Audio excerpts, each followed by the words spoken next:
8 hours and 41 minutes a day on leisure. This is now this is interesting. The average child spends 6.5 hours. So that tells you the adults are worse. And all I get all day long is parents complaining to me, oh, my kid's on the phone, my kid's on the phone, my kid's on the phone. You worse. Now, on average, I'm not sure individual, we tend to be worse as adults.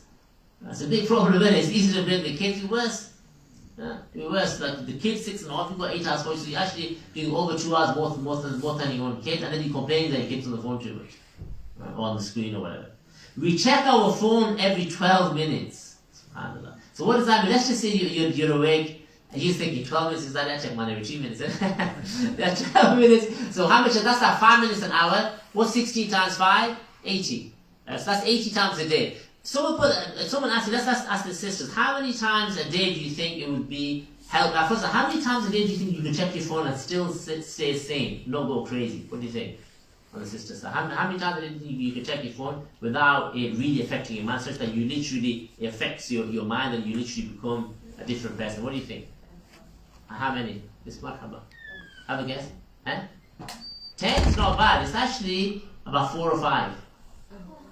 It's actually about 4 or 5. We're like 80 in it, and then really it's more than that. At 4 or 5, that's probably just going to be in 10 minutes, isn't it? And you know the problem is that it's because you're searching for that dopamine, but that's the problem with it. Now, for example, if you just put your phone once and you were only for 10 minutes, that's not as bad as putting it.